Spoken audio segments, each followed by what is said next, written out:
আসসালামু আলাইকুম রহমতুল্লাহি ওবরাকাতুহু।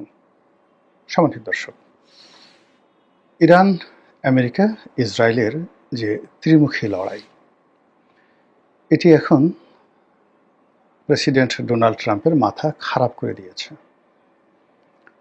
নেতানিয়াহু কোথায় আছেন আমরা জানি না। তিনি কি অসুস্থ, আহত, নাকি তিনিও ইমাম আলী খামেনির মতো ইন্তেকাল করেছেন বা জাহান্নামে গিয়েছেন, আমরা জানি না। পুরো মধ্যপ্রাচ্যের রাজনীতি থরথর করে কাঁপছে। আকাশে আগুনের হলকা, কোন জায়গাতে কখন কিভাবে যে ইরানের মিসাইল আঘাত হানে বলা যাচ্ছে না। ইরান যেভাবে আক্রমণ করছে, অবস্থা দৃষ্টি মনে হচ্ছে যে তারা নিজেদের যে রাগ এবং ক্রোধ, এটার সর্বোচ্চ তারা এই যুদ্ধের ময়দানে দেখাচ্ছে। গত 50 বছরের অবিরত প্রস্তুতি, গত 50 বছরের ক্রোধ, রাগ, এবং তারা যে প্রক্সি গ্রুপগুলো তৈরি করে রেখেছে মিডল ইস্টে, এখন তাদের সকলের জন্য জীবন মরণ সমস্যা। ইরান যদি না থাকে, হিজবুল্লাহ থাকবে না। ইরান যদি না থাকে, হুতি থাকবে না। ইরান যদি না থাকে, তাহলে হামাস থাকবে না। এর বাইরে অন্তত আরও ছোট বড় ইরাক, লেবানন, সিরিয়া, ইয়ামেন, ফিলিস্তিন, মিশর, জর্ডান, কুয়েত, এমনকি সৌদি আরবিয়াতে 100টার উপরে প্রক্সি সংগঠন আছে, সশস্ত্র প্রক্সি সংগঠন আছে ইরানের, যারা দ্বিধার্সে ফটাফট করে যে কোনো জায়গাটা অকারেজ ঘটিয়ে হাজার হাজার মানুষকে গুলি করতে পারে। তাদের কাছে machine gun, sub machine gun এবং একই সঙ্গে বহনযোগ্য যে সকল মারণাস্ত্র রয়েছে, যা দিয়ে তারা হেলিকপ্টার পর্যন্ত ভূপাতিত করতে পারে। তো এই যে প্রস্তুতি ইরানের, সেই প্রস্তুতি ইহুদিবাদের বিরুদ্ধে, সেই প্রস্তুতি ইসরায়েলের বিরুদ্ধে, সেই প্রস্তুতি খ্রিস্টানবাদের বিরুদ্ধে, মার্কিন আধিপত্যবাদের বিরুদ্ধে। এই চূড়ান্ত পর্যায়ে তারা এখন প্রায় বলা হয়ে থাকে তারা পারমাণবিক বোমা বানানোর পর্যায়ে পৌঁছে গেছে। এই যুদ্ধের পরে বেশ কয়েকটি বিস্ফোরণ হয়েছে, পুরো ইরান জুড়ে কম্পন তৈরি হয়েছে। সবাই বলার চেষ্টা করছে যে ইরান হয়তো পরমাণু বোমার বিস্ফোরণ ঘটিয়েছে। ঘটনা যদি সত্য হয়, তাহলে পুরো মধ্যপ্রাচ্যের যে রাজনীতির কোর্স অফ অ্যাকশন, এটি পরিবর্তন হয়ে যাবে।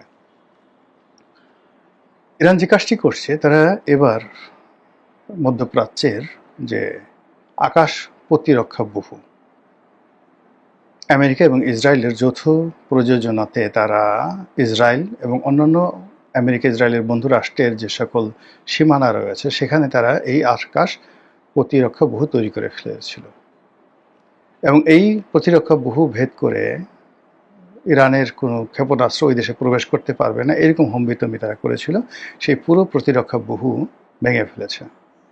এখন ইরানের শাহেদ ড্রোন অনায়াসে, আমরা যেভাবে ঘুড়ি উড়াই, এইভাবে অনায়াসে নির্বিবাদে তারা এখন দুবাইয়ের আলবুর্জ খলিফা আলবুর্জ যে টাওয়ার, সেখানে আঘাত হানতে সক্ষম।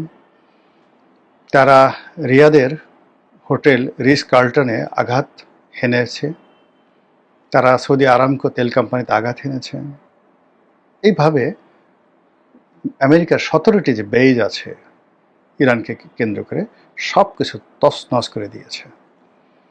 এবং তাদের যে আক্রমণ, আমেরিকা এবং ইসরায়েল যে আক্রমণ, সেটা তারা যেভাবে ইরানের উপর বাড়িয়েছে, একই গতিতে ইরানও বাড়িয়ে দিয়েছে।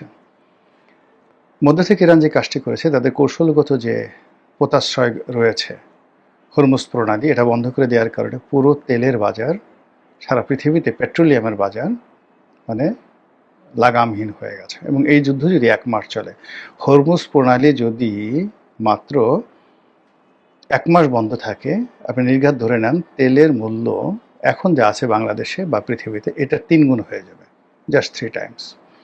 শুধু তাই নয়, অন্যান্য যে সকল কেমিক্যাল রয়েছে, পেট্রোলিয়াম বাই প্রোডাক্ট রয়েছে, মানে পেট্রোলিয়াম থেকে যেগুলো তৈরি হয়, যেমন পিভিসি প্লাস্টিকের যে রেজিনগুলো তৈরি হয়, এলএনজি তৈরি হয়। তো এই যে এলএনজি, তারপর শেষে ফার্নেস অয়েল তৈরি হয়। এই জিনিসগুলো হাহাকার লেগে যাবে সারা দুনিয়াতে। সারা দুনিয়াতে মোবিলের ঘাটতি পড়ে যাবে, মোবিল পাওয়া যাবে না। তো এরকম একটি অবস্থায় আমেরিকা কি করবে? আমেরিকা ইতিমধ্যে যে ক্ষয়ক্ষতি হয়েছে, গত 50 বছরও আমেরিকা সেটা উপার্জন করতে পারেনি।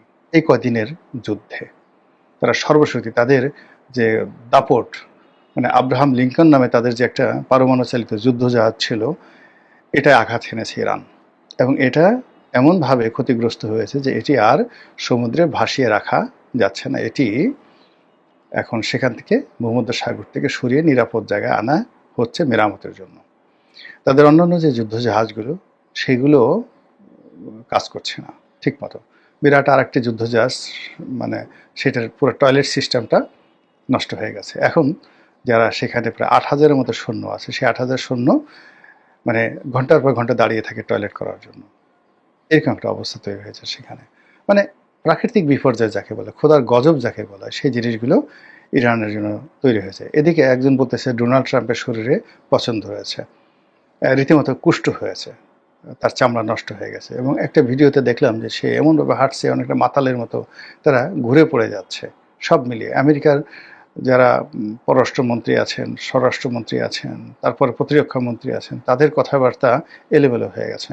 এরা মানে আমেরিকার যারা জনগণ রয়েছেন, তারা এখন ডোনাল্ড ট্রাম্পকে দায়ী করছেন। তার যুদ্ধ করার ক্ষমতা কমানোর জন্য ওখানদের পার্লামেন্ট, যেটা মার্কিন কংগ্রেস, তারা বিল আনছে যে ইসাক আলী প্রেসিডেন্ট কংগ্রেসের অনুমতি ছাড়া যুদ্ধ ঘোষণা করতে পারবে না এবং যুদ্ধের আয়োজন করতে পারবে না। তো এই বিষয়গুলো এখন আমেরিকাতে ব্যাপক পরিবর্তন হচ্ছে, আর লক্ষ লক্ষ মানুষ হয়তো আর কদিন পরে রাস্তায় নেমে আসবে। এবং ইতিমধ্যে গত এই 4 দিনের যুদ্ধের ফলে সেখানে তেলের দাম গত 20 বছরে যেটা বাড়েনি, এইবার সেই তেলের দাম তারা বাড়িয়ে দিয়েছে সরকার।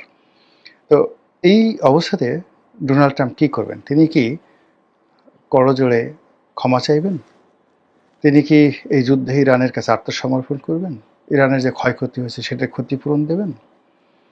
কিংবা মধ্যপ্রাচ্যে যে সকল দেশ এখন আমেরিকাকে ছেড়ে গেছে, তারা বলছে যে তোমরা নিজেদেরকে রক্ষা করতে পারছো না, আমাদেরকে কিভাবে রক্ষা করবা?